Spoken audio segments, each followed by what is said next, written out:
Yeah. So thank you so much সবাইকে। রমাদান মোবারক। আজকে first class এবং আমরা একটু রাশে আছি। তো আমি বিফোর প্রসিডিং দ্য ক্লাস একটা ছোট্ট জিনিস আপনাদের সাথে ডিসকাস করে নেই regarding the mid term exam, যেহেতু আপনাদের রুটিনও পেয়ে যাওয়ার কথা এর মধ্যে। সো মিড টার্ম এক্সামের আগে ইউজুয়ালি যেটা হয় যে আমরা অনেক ক্লাসের আসলে একটা পাই, মানে নাম্বার অফ ক্লাস থাকে, বাট এবার যেটা হয়েছে যে ডিউ টু পলিটিক্যাল ইলেকশন এবং অনেক কিছুর কারণে আমরা ওই পরিমাণ ক্লাস আসলে পাইনি। এবং আমি আপনাদেরকে বলেছিলাম যে লাস্ট ক্লাসের একটা মানে মেকআপ অর এক্সট্রা ক্লাস আমি নিব।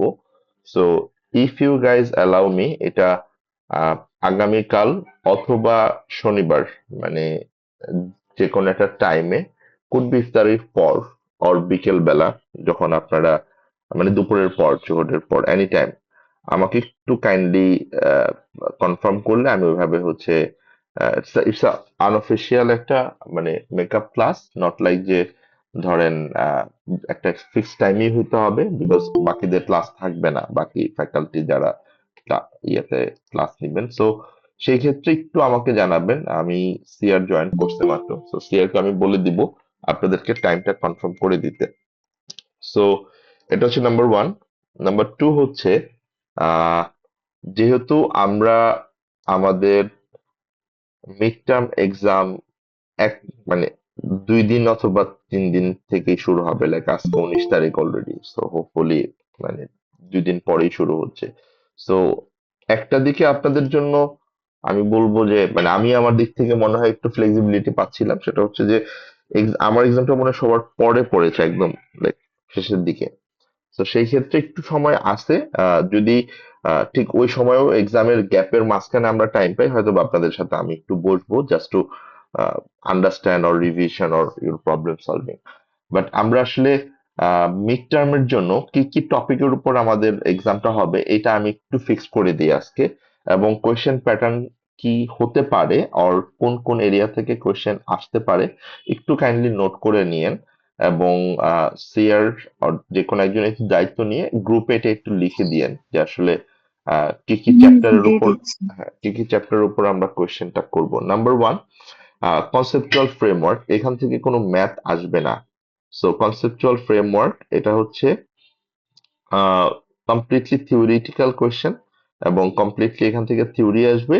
সো এই থিওরি কোয়েশ্চেন এখান থেকে হতে পারে লাইক 6 to 8 মার্কস এর থিওরি, মানে 8 মার্কস ওর 10 অ্যারাউন্ড এরকম একটা থিওরি কোয়েশ্চেনের মার্কস থাকবে।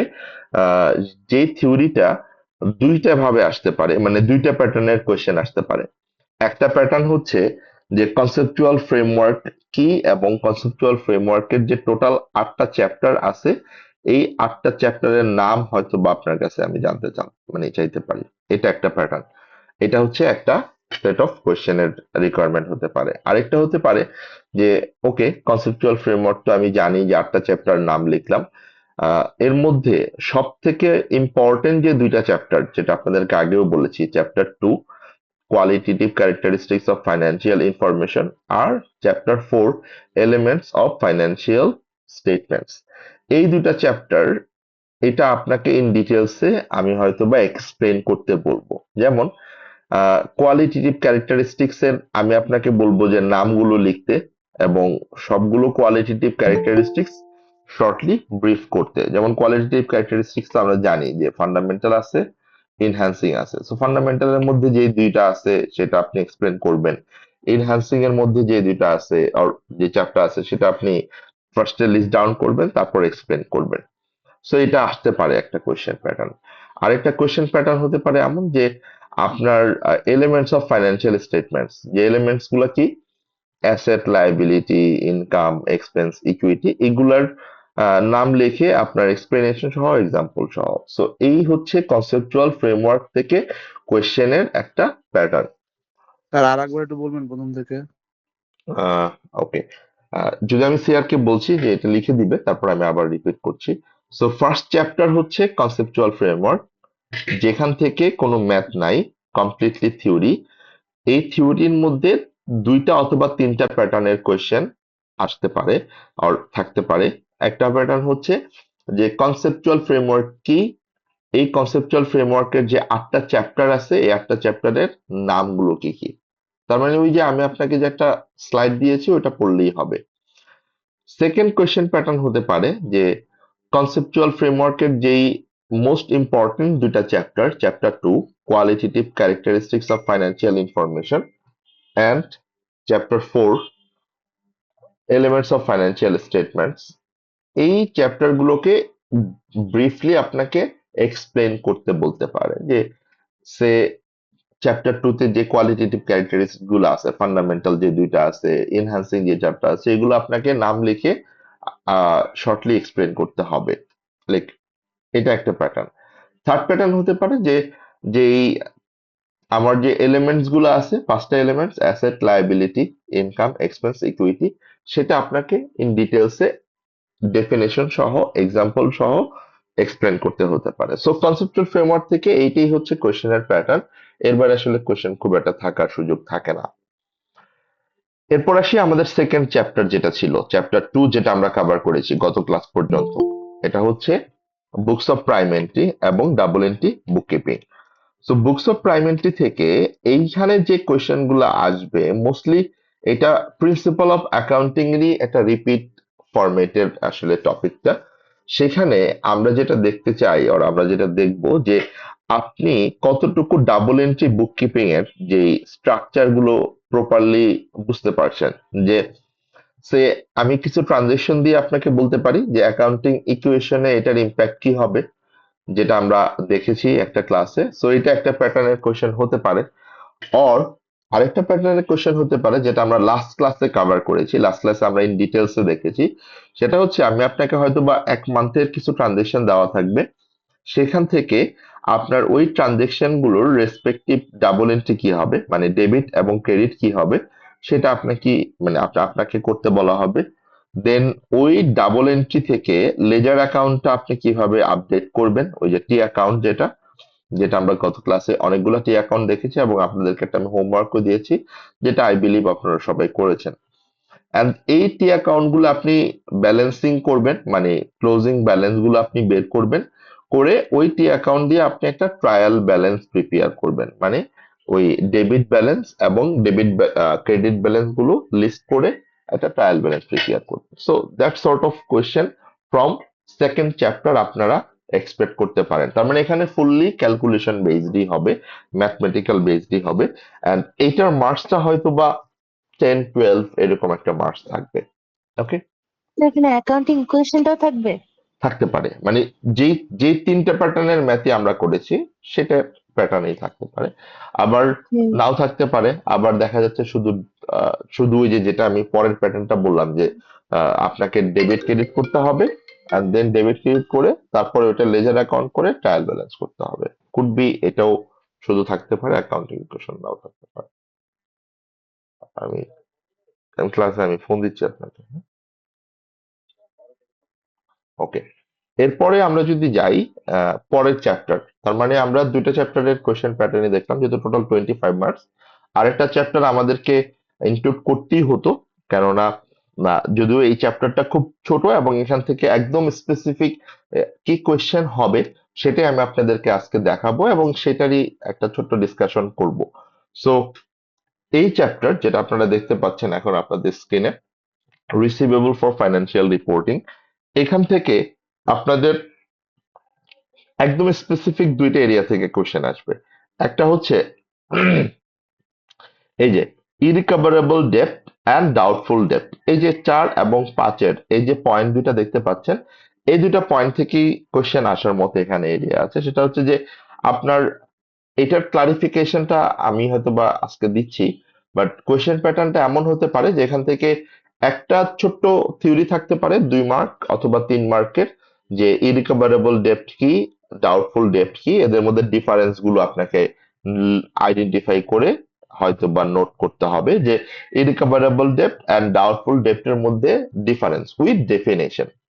আরেকটা হতে পারে যে আপনাকে হয়তো বা একটা ক্যালকুলেশন, ছোট্ট একটা ক্যালকুলেশন করতে হবে 2 মার্কস অথবা 3 মার্কসের, যে এখানে আমার কোনো একটা ডাউটফুল ডেপ্টের ইনফরমেশন দেওয়া থাকবে, সেখান থেকে কত পার্সেন্ট এটা ডাউটফুল ডেট হবে, লাইক হয়তো বা সেলস এর ইনফরমেশন দেওয়া থাকবে, পার্সেন্টেজ দেওয়া থাকবে, সেটা ডাউটফুল ডেট কত পার্সেন্ট হবে উইথ দ্য অ্যাকাউন্টিং এন্ট্রি, মানে জার্নাল এন্ট্রি আপনাকে করতে হবে যে ইরিকভারেবল ডেপ্টের জার্নাল এন্ট্রি কি, ডাউটফুল ডেপ্টের জার্নাল এন্ট্রি কি। এই প্যাটার্নের কোয়েশ্চেন এখান থেকে আসবে, এর বেশি কিছু না। তো এখানে আসলে আমরা এই জন্য খুব বেশি ডিটেলসে কভার করার দরকার পড়বে না, কেননা বাকি জিনিসগুলো অলরেডি আপনারা জানেন। যেমন আমি যদি আপনাকে জিজ্ঞেস করি যে রিসিভেবল কি, এটা আপনি জানেন অলরেডি যে রিসিভেবলটা কিভাবে অ্যারাইজ করে। বাট কোয়েশ্চেন প্যাটার্নে আর আমরা মিড টার্মের ক্ষেত্রে একটু ফোকাস দিব যে আমাদের এই চ্যাপ্টারের যে কোর লার্নিং আউটকামটা, যে ইরিকভারেবল ডেপ্ট, যেটাকে আমরা অনেকেই ব্যাড ডেপ্ট বলি, বাট আমার রিকোয়েস্ট থাকবে এটাকে ব্যাড ডেপ্ট না বলি, কেননা এটার নামটা ব্যাড ডেপ্ট আর নাই। আর এটা হচ্ছে ডাউটফুল ডেপ্ট, এটাকে অনেক সময় আমরা অ্যালাউন্স ফর ডাউটফুল ডেপ্টও বলি, আর অ্যালাউন্স ফর রিসিভেবলও বলি। So, এই হচ্ছে বেসিক্যালি 4 এবং 5 এর কোশ্চেনের প্যাটার্নটা। আমি আবার একটু বলে দিই, হয়তো বা মাঝখানে অনেক কথা বলে ফেলছি। প্যাটার্ন হবে যে ইরিকভারেবল ডেপ্ট, ডাউটফুল ডেপ্টের definition and differences. And second প্যাটার্নের কোশ্চেন হবে যে আপনাকে জার্নাল জিজ্ঞেস করা হবে উইথ একটা ক্যালকুলেশন হয়তো বা থাকবে, যে ক্যালকুলেশনটা আপনার ইনফরমেশন সবই দেওয়া থাকবে, আপনার সেলস দেওয়া থাকবে, পার্সেন্টেজ কত হবে সেটা দেওয়া থাকবে, একটা জার্নাল এন্ট্রি আপনাকে পোস্ট করতে হবে, মানে একটা জার্নাল লিখতে হবে। So that is the whole pattern for your mid term exam. আমি রিকোয়েস্ট করব একটু সিআরকে এগুলো একটু ছোট্ট করে গ্রুপে দিয়ে রাখতে, দিয়ে পিন করে রাখতে, সো দ্যাট মিড টার্মের আগ পর্যন্ত কোনো কনফিউশন থাকলে এখান থেকে আমরা কোয়েশ্চেন গুলো করতে পারি। এবং এই 3টা চ্যাপ্টারের রেসপেক্টিভ রেকর্ডিংও আমি আপনাদের হোয়াটসঅ্যাপ গ্রুপে দেওয়া আছে।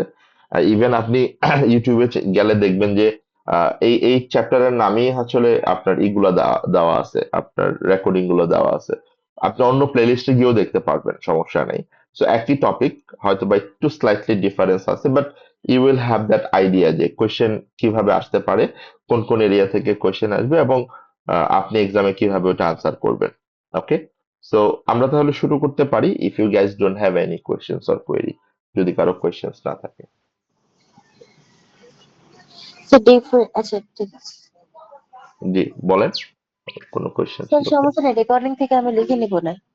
ও, ওকে ওকে, বাট তারপর আমি যতটুকুই করেছি রেকর্ডিংও তো থাকবে, বাকিরাও হয়তো বা কভার করতে পারবে। একটু কাইন্ডলি করে দিয়েন, যদি কোনো চ্যালেঞ্জ ফেস করেন let me no, call me, মানে উই উইল ডিসকাস। ওকে, তারপর আমি হয়তো বা এটা দিয়ে দিতে বলবো। আমরা একটু তাহলে আমাদের আজকের চ্যাপ্টারটা একটু গো থ্রু করি কুইকলি, এবং আমরা কোন এরিয়ার কোয়েশ্চেনের কথা বললাম সেটা একটু দেখি, যে কোয়েশ্চেনটা কিভাবে আমরা পেতে পারি, কি প্যাটার্নের হতে পারে, সেটা আমরা দেখে আজকের জন্য মোটামুটি র্যাপ আপ করতে পারবো। অ্যান্ড আরেকটা জিনিস সিয়া, সেটা হচ্ছে আগামী কাল অর পরশু আমি একটা এক্সট্রা ক্লাস, মেকআপ ক্লাসের মতো করেই নিতে চাই, ওভারঅল আপনাদের এই টোটাল সামারিটার জন্য, যে কতটুকু আমরা আসলে কভার করলাম। যেমন লেজার অ্যাকাউন্টে অনেকের প্রবলেম থাকতে পারে, সেটা জন্য ডিসকাস করলাম একটু। কনসেপচুয়াল ফ্রেমওয়ার্কে কোথাও যদি কোনো একটু প্রবলেম থাকে, সো এরকম একটা ক্লাস আমরা এখন নেই। অ্যান্ড অফকোর্স বিফোর এক্সাম আমি তো অ্যাভেলেবেল আছি, গ্রুপেও আপনি আমাকে যে কোনো সময় বলতে পারেন, we can share meeting link.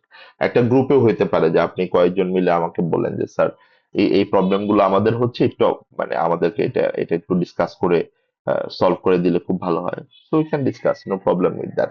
Okay, so first of all আমরা এই চ্যাপ্টারের মেইন নামটা আগে একটু ভালো করে বুঝে নেই আপনাদের থেকে, দেখি যে আপনারা আসলে কতটুকু আইডিয়া রাখেন এই ব্যাপারটাতে।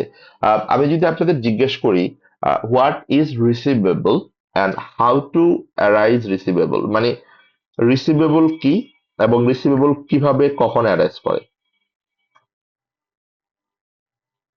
Please anyone.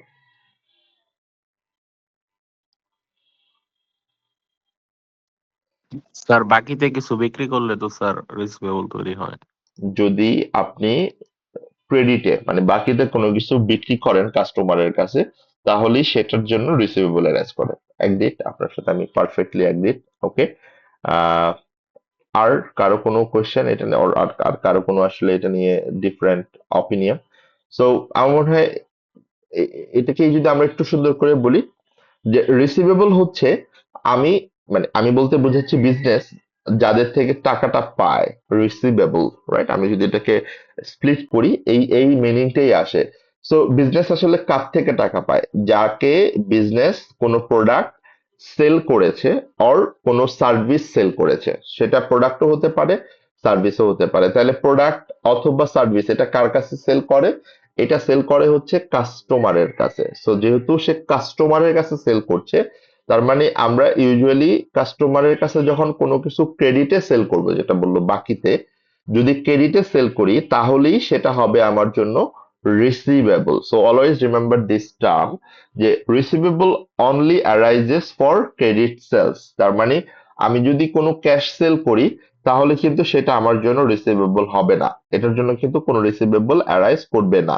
সো রিসিভেবল তখনই অ্যারাইজ করবে যখন বিজনেস কোনো কাস্টমারের কাছে ক্রেডিটে সেল করবে। সে আমি যদি বলি যে বিজনেস এই মাসে টোটাল $1,00,000 সেল করলো ক্রেডিটে, তো যখনই $1,00,000 ক্রেডিটে সেল করলো, এখানে তো লাইক 10টা কাস্টমার থাকতে পারে, 20টা কাস্টমার থাকতে পারে। সো এই প্রত্যেকটা কাস্টমারের ইন্ডিভিজুয়াল রিসিভেবল অ্যামাউন্ট অ্যাকুমুলেট করে হলো হচ্ছে 1,00,000। সো আমি যখন কোনো একটা পার্টিকুলার ট্রানজেকশন রেকর্ড করব যে ক্রেডিট সেলের, যে আমি $10,000 সেল করেছি কোনো একটা কাস্টমারের কাছে, তখন সেটা ডাবল এন্ট্রি হবে যে রিসিভেবল অ্যাকাউন্ট ডেবিট, যেটা আমার জন্য অ্যাসেট, কেননা আমি এই টাকাটা পাবো কাস্টমারের কাছ থেকে। এবং এই টাকাটা আমি কিভাবে পাবো? বিকজ তার কাছে আমি ক্রেডিটে সেল করেছি। So sale or revenue is my income. তো আমরা জানি যে অ্যাসেট যদি বাড়ে তাহলে ডেবিট হয়, আবার ইনকাম যদি বাড়ে তাহলে ক্রেডিট হয়। So that is the logic behind receivable কেন অ্যারাইজ করে এবং রিসিভেবল কি। সো এটা হচ্ছে ফার্স্ট ইন্ট্রোডাকশন। সেকেন্ড পয়েন্ট ছিল এই চ্যাপ্টারের, সেটা হচ্ছে যদি আমি যে রিসিভেবলের কাছে সেল করলাম, ধরেন আমি এটার নাম দিলাম সে মিস্টার, ধরেন আমার নামই থাকলো, হ্যাঁ, so mister drink. So business হয়তো মিস্টার ড্রিঙ্ক এর কাছে সেল করলো $10,000। এখন কোনো কারণে এই কাস্টমার যদি আপনাকে টাকা না দেয়, ওর টাকা না দিতে পারে, ওর টাকা না দেওয়ার চান্সেস আছে, এই পার্টটাকেই আমরা বলি। যেমন আমি যদি বলি যে টাকা না দেয়, হোয়াট ডাজ ইট মিনস? যদি ইন ফিউচারে আমাকে এই কাস্টমার, পার্টিকুলার এই কাস্টমার টাকা দিয়ে দেয়, বিজনেস যদি টাকাটা পেয়ে যায়, তাহলে তার জন্য কিন্তু ফর রিসিভিং ক্যাশ, এটা কিন্তু সিম্পল এন্ট্রি, আর আমরা জানি এন্ট্রিটা, যে আমি যদি কোনো রিসিভেবল থেকে টাকা রিসিভ করি তাহলে ক্যাশ আর ব্যাংক ডেবিট হবে, প্লিজ একটু মিউট করি, অ্যান্ড রিসিভেবল ক্রেডিট হবে $10,000। এটা কিন্তু আমরা অলরেডি আমরা করেছি, এটা ডাবল এন্ট্রিতে, আমরা জানি এটা কিভাবে করতে হয়। বাট আমরা এখন কথা বলতেছি যদি কোনো একটা কারণে, যদি কোনো একটা কারণে কাস্টমার আমাকে টাকাটা না দেয়, সে কারণগুলো আমরা একটু দেখবো যে কি কি কারণে আমার কাস্টমার টাকা না দিতে পারে, মানে রিজন ফর নন পেমেন্ট, মানে আমার টাকা না দেওয়ার পিছনে কাস্টমার কি কি রিজন থাকতে পারে। যদি কাস্টমার আমাকে টাকাটা না দেয়, সেই সিচুয়েশনটা দুই রকম হতে পারে, সেই সিচুয়েশনটা দুরকম হতে পারে। একটাকে আমরা বলছি ইরিকভারেবল ডেট, আরেকটাকে আমরা বলছি ডাউটফুল ডেট। একটা হচ্ছে ইরিকভারেবল, প্লিজ নামটা ভালো করে খেয়াল করব, একটা ইরিকভারেবল, আরেকটা হচ্ছে doubtful debt. Before starting this part আমি একটু আপনাদের থেকে যদি একটু ইনপুটটা নেই, যে আপনাদের কি মনে হচ্ছে যে ইরিকভারেবল ডেট, এখানে ডেট বলতে আমরা বুঝাচ্ছি ওই যে রিসিভেবল অ্যামাউন্ট যেটা, সেটার অ্যামাউন্টটা আমি পাবো না। আর ডাউটফুল মানে আমি বুঝাচ্ছি যে সে অ্যামাউন্টটা পাবো কি না সেটা আমি শিওর না, লাইক ডাউট আছে আমার, I'm not pretty much certain, confident যে টাকাটা আদৌ দিবে কিনা, দিতেও পারে নাও দিতে পারে। বাট বিফোর আমি এক্সপ্লেন করার আগে আপনারা একটু আমাকে হেল্প করেন যে আপনি কতটুকু মনে হচ্ছে বুঝতে পারতেছেন যে ইরিকভারেবল ডেট এবং ডাউটফুল ডেট বলতে কি বুঝি আমরা? এনিওয়ান স্যার যেহেতু বলেন। Sir receivable debt debt debt হচ্ছে গিয়ে আপনার যেটা আমি পাবো না, শিওর ওকে, যে দিবে কনজিউমার কাস্টমার। কাস্টমারের আর কাছ থেকে, রাইট। হুম। হ্যাঁ, হচ্ছে গিয়ে যেটা হলো গিয়ে আমার 50-50 চান্সেস থাকে যে আমি পাইলেও পাইতে পারি আর নাও পাইতে পারি, এটার কোনো ওকে, গ্যারান্টি নাই। যদি সেটা পাওয়া থাকে তাহলে এটা আমার বিজনেসের জন্য প্রফিট। ওকে, পারফেক্ট। পার্মানেন্ট কোনো আহ, আহ, মানে ইনকাম হিসেবে ধরা হয় না। ওকে, ওকে, ওকে, অ্যাবসলিউটলি রাইট। বাট পরের পয়েন্টগুলো আপনি মানে অনেক দারুণভাবে পরে অ্যাডভান্স বলে ফেলছেন। আসলে ওইটা আমি একটু পরেই জিজ্ঞেস করতাম, বাট আগে আপনি অ্যান্সারটা দিয়ে ফেলছেন। তো আমি যদি ওর অ্যান্সারটা একটু এখানে কানেক্ট করি যে এটা একটু ভালো করে ক্লিয়ার রাখেন। দেখেন, এই টেবিলটা কিন্তু আপনাদের জন্য ইম্পর্টেন্ট। কেন ইম্পর্টেন্ট? বিকজ আমি আপনাদেরকে বলেছি যে একটা কোয়েশ্চেন এমন হতে পারে যে রিকভারেবল ডেপ্ট এবং ডাউটফুল ডেপ্টের ডেফিনেশনটা এবং ডিফারেন্সটা টেবুলার ফরম্যাটে মানে আপনাকে ডিস্টিংগুইশটা করতে হতে পারে। সো দেখেন, এখানে যদি আপনি ডিস্টিংগুইশমেন্টটা করে ফেলেন তাহলে কিন্তু আপনাদের জন্য খুব সিম্পল হয়ে যাবে এবং এখানে কিন্তু আর কোনো প্রবলেম হওয়ার কথা না। আপনি এখান থেকে 2-3 মার্কসের একটা কোয়েশ্চেন আনসার পেয়ে যাবেন, মানে খুব সুন্দর করে আনসার করতে পারবেন। সো আমি একটু তাহলে আসি যে what is the difference between ইরিকভারেবল ডেপ্ট and doubtful ডেপ্ট। So আমি আবার একটু ক্লিয়ার করে দিচ্ছি যে ইরিকভারেবল ডেপ্টকেই আমরা আগে ব্যাড ডেপ্ট বলতাম, বাট এখন আর এটাকে ব্যাড ডেপ্ট বলবো না, আমরা এটাকে ইরিকভারেবল বলবো। সো ইরিকভারেবল হচ্ছে it is a antonym or opposite word of recoverable. মানে রিকভার কি, মানে যে টাকাটা আমি রিকভার করতে পারি, রিসিভ করতে পারি। আর ইরিকভারেবল মানে হচ্ছে যে টাকাটা আমি পাবো না। তার মানে যখন আমার কোনো একটা কাস্টমার আমাকে টাকা দিবে না, এটা আমি শিওর, এটা এনশিওর, আমার কাছে enough evidence or enough confirmation আছে যে এই কাস্টমার থেকে আমি আর টাকাটা রিসিভ করতে পারবো না, সেটাকেই আমরা বলছি ইরিকভারেবল ডেপ্ট। তার মানে যেই টাকাটা কালেক্টই করতে পারবো না, মানে আমি শিওর যে আমি কালেক্ট করতে পারবো না, সেটাকে আমরা বলছি ইরিকভারেবল ডেপ্ট। এখন আমি যদি আপনাকে বলি যে এই যে $10,000 আমি রিসিভেবল থেকে পাইতাম, যদি এই $10,000 আমি না পাই তাহলে এটা আমার জন্য কি এক্সপেন্স না ইনকাম? কি মনে এক্সপেন্স। হচ্ছে? এটা আমার জন্য কি একটা লস না, একটা এক্সপেন্স না? আমরা কি অ্যাগ্রিড এটার সাথে যে আমি জি স্যার। আমি যে দশ জি হাজার স্যার। টাকা পেতাম সে 10,000 টাকা আমি এখন পাবোই না, আমি পাচ্ছি না, সেটা আমার জন্য একটা সার্টেনলি এক্সপেন্স। এই যে সার্টেনলি এক্সপেন্স এবং আমি কি আমার রিসিভেবল, এই যে 10,000 আমি কি আর রিসিভেবল দেখাতে পারবো যে 10,000 আমার রিসিভেবল আছে? আমি কি আমার অ্যাকাউন্টসে কারেন্ট অ্যাসেট হিসেবে 10,000 আর দেখাতে পারবো? আমি কি আর তার থেকে টাকাটা পাবো? না স্যার। না। তাহলে আমাকে কি করতে হবে? আমাকে এই যে ইরিকভারেবল ডেপ্ট যেই অ্যামাউন্টটা আমি বলছি, এই যে ইরিকভারেবল ডেপ্ট যেটাকে আমরা বলছি যে এই টাকাটা আমি রিকভার করতে পারবো না, তাহলে এইটা আমার জন্য একটা লস। কেন লস? বিকজ আমি রিসিভেবল কে আর আমার রিসিভেবল হিসেবে দেখাতে পারবো না, আমাকে ওইটা ক্যান্সেল করে দিতে হবে, মানে রিমুভ করে দিতে হবে। এটাকে আমরা বলি রাইট অফ করা। সো যখন আপনারা এই টার্মটা দেখবেন হাইলাইটেড এখানে টার্মটা আছে রাইট অফ মানে হচ্ছে এটা রিমুভ করা, রিসিভেবল থেকে, রিসিভেবল লেজার থেকে রিমুভ করা, মানে আমি আমার রিসিভেবল অ্যাকাউন্টটা এখন কমাই দিব, মানে আমার রিসিভেবল যেটা ছিল 10,000 সেটা আমার রিসিভেবল আর থাকবে না। তাহলে আমি যদি এই কনটেক্সটে আপনাকে এখন এটা ডাবল এন্ট্রি জিজ্ঞেস করি, লাইক ইরিকভারেবল ডেপ্ট মানে 10,000 যে আমার ইরিকভারেবল ডেপ্ট আমি বলছি এখানে, যদি আমি এটাকে এখন আপনাকে বলি যে what should be the journal entry for irrecoverable ডেপ্ট, আপনি একটু আমাকে আন্দাজ করে বলতে পারবেন যে আপনি আমাকে কি বলবেন জার্নাল এন্ট্রিটা কি হবে? What should be the journal entry for sir, irrecoverable ডেপ্ট? ইরিকভারেবল ডেট হবে ডেবিট আর অ্যাকাউন্ট রিসিভেবল বা যেইটাই বলবেন এটা credit. Okay, absolutely, absolutely correct. বাকিদের কারো কোনো দ্বিমত আছে এখানে?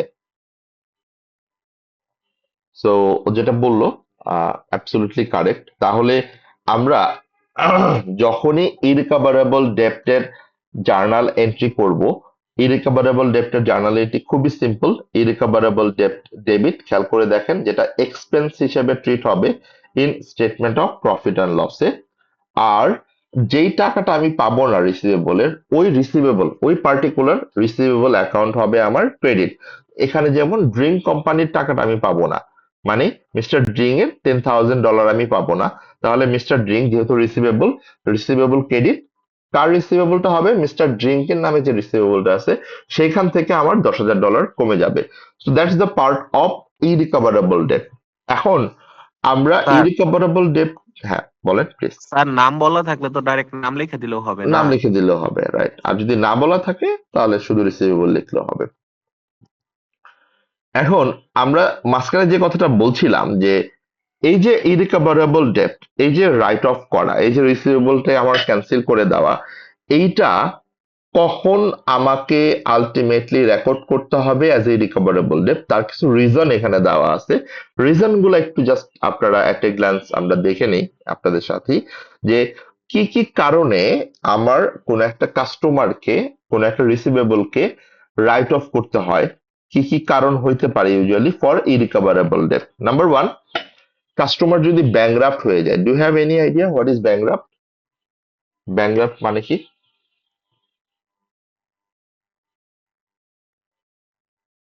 কাস্টমার যদি ব্যাংরাপ্ট হয়, ব্যাংরাপ্ট,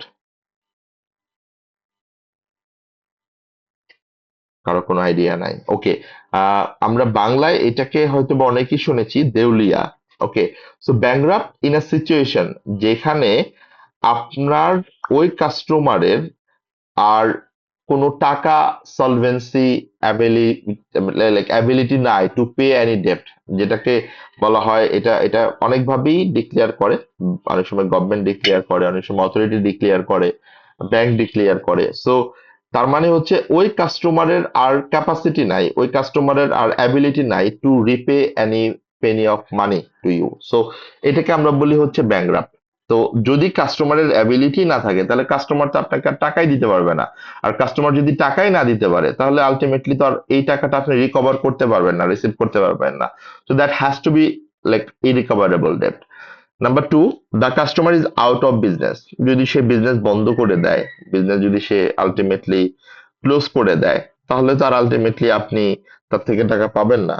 নাম্বার থ্রি, যেটা বাংলাদেশের খুব কমন কেস, ডিসঅনেস্টি। যদি কাস্টমার আপনাকে ইচ্ছে করে ঘুরায় যে ভাই এই সপ্তাহে দিব না, পরের সপ্তাহে দিব না 6 মাস, এই বছর দিব না, পরের বছর দিব, তাহলে তার কিছু করার নাই। Number four, outright refusal to pay.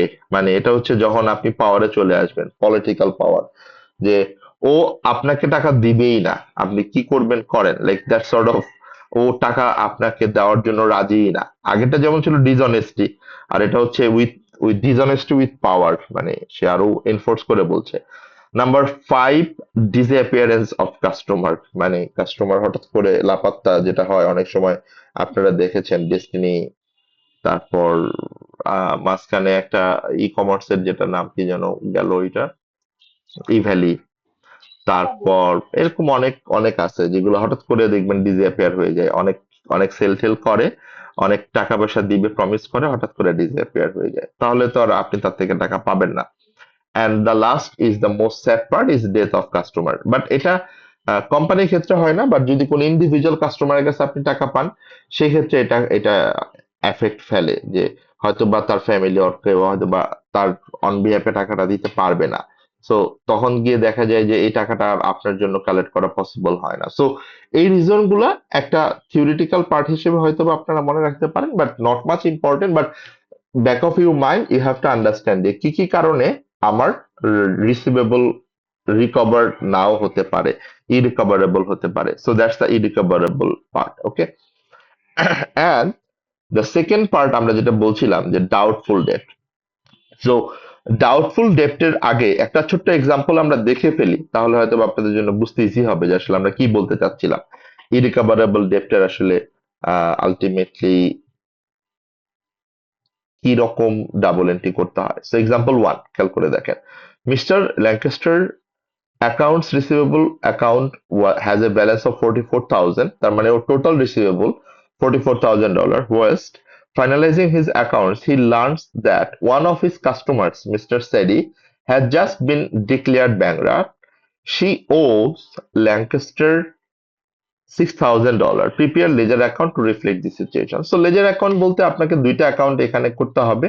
একটা হচ্ছে irrecoverable debt account আর একটা receivable account। But before doing the laser account আপনাকে এটা ডাবল এন্ট্রি করলেই জার্নাল করলেই হবে। সো আমি যদি জার্নালের কথা আপনাকে বলি তাহলে আমার এখানে irrecoverable debt কত টাকা একটু বলতে পারবেন যে irrecoverable debt রাইট অফ করতে হবে কত? 6,000। 6,000 কারণ 44,000 হচ্ছে টোটাল রিসিভেবল, তার মধ্যে 6,000 স্যাডি আমাকে দিতে পারবে না। কেন দিতে পারবে না? বিকজ সে ব্যাংকরাপ্ট হয়ে গেছে। তাহলে ডাবল এন্ট্রি কি হবে? আমি যদি এটা ডাবল এন্ট্রি আপনার এখানে লিখতে চাই অর এখানে যদি আমি নোট ডাউন করি, what should be the double entry? Irrecoverable ডেপ্ট ডেবিট, এই যে যেটা আমরা এখানে লিখেছি ইরিকভারেবল ডেপ্ট debit, receivable account credit, right? So আমি যদি এটা লেজার অ্যাকাউন্টে বসাই তাহলে এটা হচ্ছে রিসিভেবল অ্যাকাউন্ট। আমার ওপেনিং ব্যালেন্স দেওয়া আছে 44,000 ইউ সি, এবং যেহেতু ইরিকভারেবল ডেপ্ট account debit receivable account credit, তাহলে রিসিভেবল অ্যাকাউন্টের ক্রেডিট দিকে বসবে অ্যামাউন্টটা, টাইটেলটা হবে ইরিকভারেবল ডেপ্ট যেটা আমরা জানি অলরেডি। অ্যান্ড আপনি যদি ব্যালেন্সিং করেন দেখেন 44,000 টোটাল ব্যালেন্স অ্যান্ড আমার ক্লোজিং ব্যালেন্স হবে 38,000। So as simple as that, আমরা যেটা প্রিভিয়াস ক্লাসেও করেছি। অ্যান্ড সেকেন্ড লেজার অ্যাকাউন্ট হচ্ছে ইরিকভারেবল ডেপ্ট। খেয়াল করে দেখেন ইরিকভারেবল ডেপ্টের কোনো ওপেনিং ব্যালেন্স থাকে না, ছিল না। রিসিভেবল যেটা আমার ইরিকভারেবল ডেপ্ট হয়েছে, সো এটার ডাবল এন্ট্রি হচ্ছে ইরিকভারেবল ডেবিট $6,000, রিসিভেবল অ্যাকাউন্ট ক্রেডিট। এইটুকু পর্যন্ত আমরা কভার করলেই হবে। আপাতত আমরা এই যে রিকভারটা আমরা একটু পরের ক্লাসের জন্য ডিসকাস করব। আজকে আমরা এখানে কথা না বলি, আমরা নেক্সট যে পয়েন্টটা ছিল যেটা আপনাদের বললাম আমি যে মিড টার্মের জন্য মোর ইম্পর্টেন্ট, সেখান থেকে আমরা একটু আসি। নেক্সট হচ্ছে ডাউটফুল ডেট যেটা ছিল। যদি একটু আমরা উপরের দিকে যাই, স্যার একটা প্রশ্ন ছিল স্যার। প্লিজ বলেন। স্যার লেজারে তো স্যার যদি মানে শুরুতে ব্যালেন্স বিডি না দেওয়া থাকতো স্যার, তাহলে জিরো হওয়া উচিত। তাহলে তো মানে জিরো তো হ্যাঁ, দিচ্ছেন স্যার, কিন্তু হ্যাঁ, আগে স্যার আমরা কি করতাম, যেই সাইডে কম ওই সাইডে তো ব্যালেন্স সিডি লিখতাম, হ্যাঁ। এবং অপোনেন্ট সাইডে স্যার আবার ব্যালেন্স বিডি লেখা যে টাকাটা কম আছে না ওইটা নিচে লেখা দিতাম স্যার। এইভাবে আগে করতাম স্যার, মানে না কলেজে না না বা না অন্য না জায়গায়। না না না না।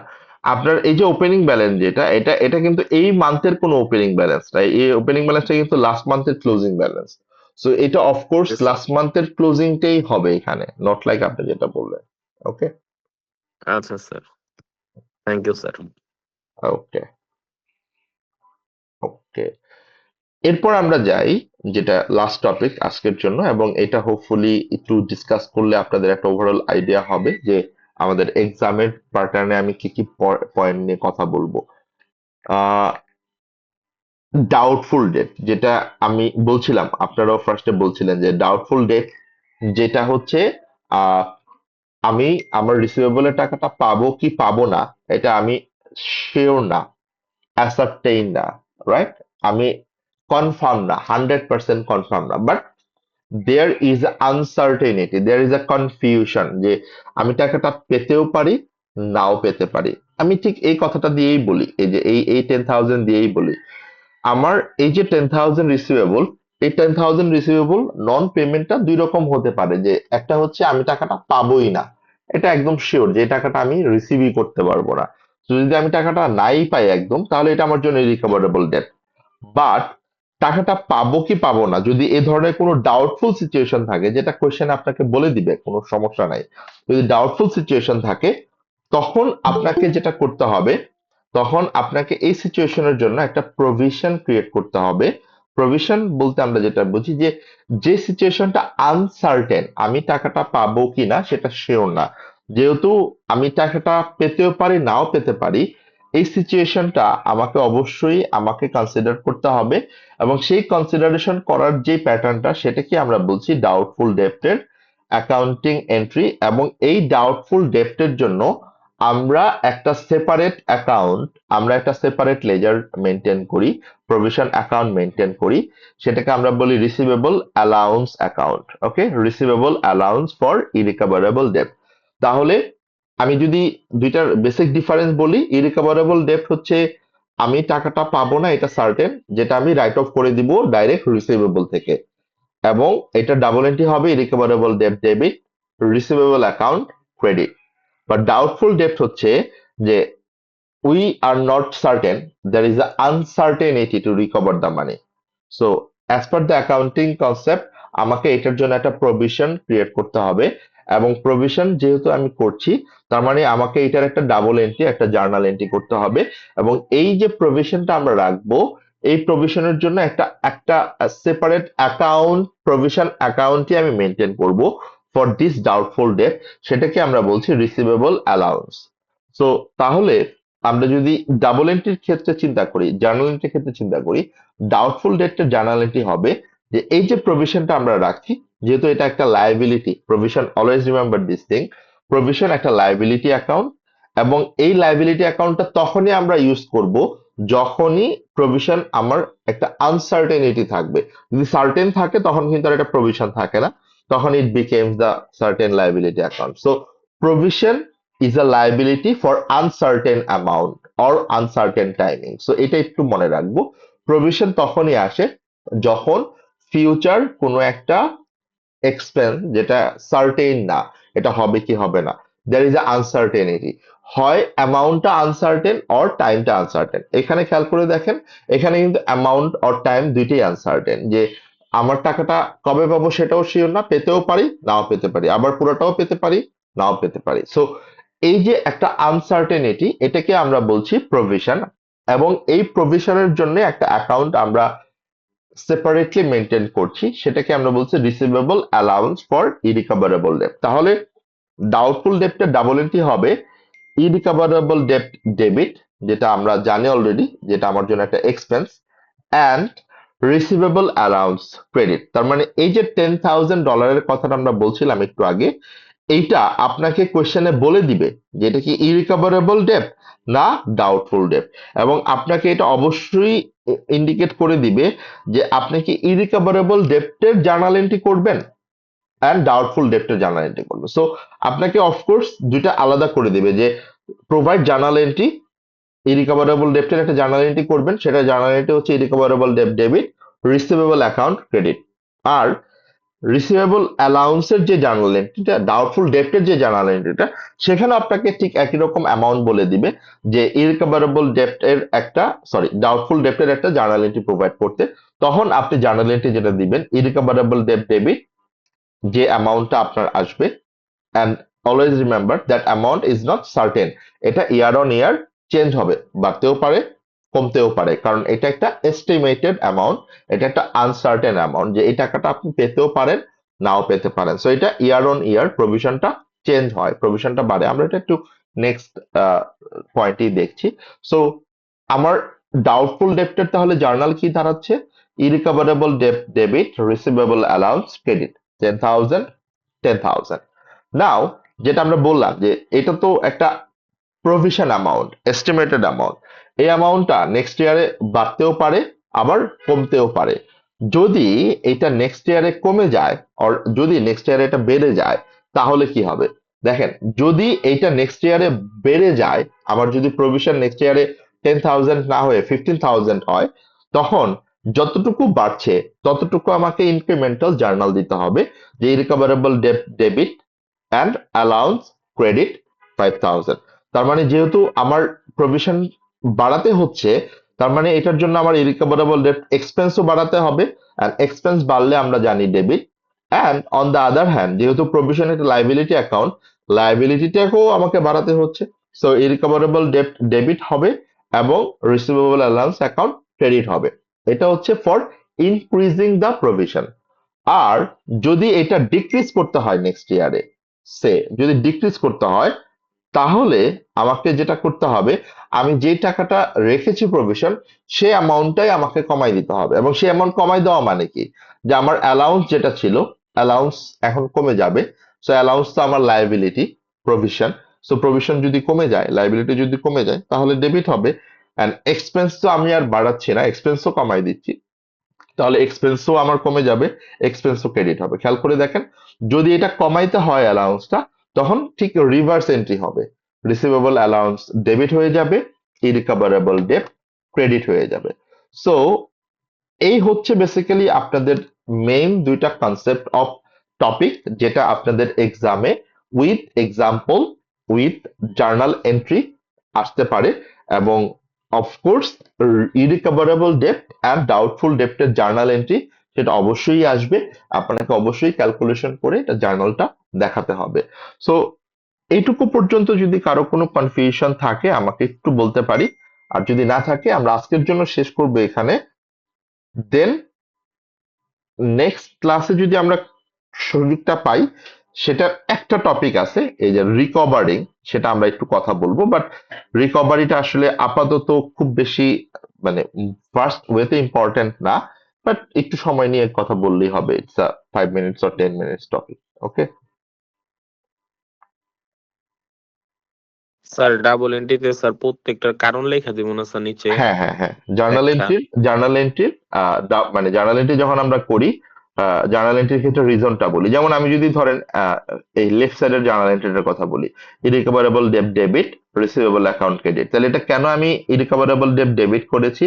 For writing off 10,000 of receivable amount for irrecoverable, or আপনি আপনার মতো করে ল্যাঙ্গুয়েজে লিখতে পারেন।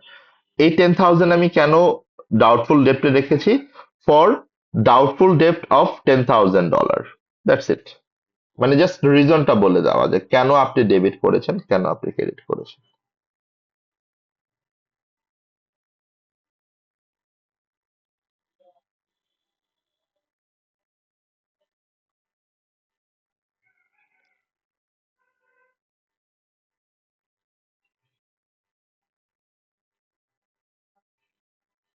ওকে, সো যদি কোনো কোয়েশ্চেন্স না থাকে আমরা অ্যাটেন্ডেন্সটা নিয়ে ফেলি in the mean time. And sir হ্যাঁ, থিওরি কিরকম থাকবে আর ম্যাথ কত মার্কের থাকবে? Theory 10 to 12, 10 marks max, 10 to 12 marks, maximum sir 10। ওই যে আপনি যে ক্লাসে যে থিওরি গুলা লিখাইছিলেন ওগুলাই? জি জি জি। এবং আমি এগুলো একটা সব বইলা দিছে স্যার? আমি আমি অলরেডি একটা ব্রিফ করে দিয়েছি, সো আপনি রেকর্ডিং থেকে আই থিংক ফার্স্টের 10 মিনিটসে এটা কভার করা আছে। আই বিলিভ এটা ওকে স্যার।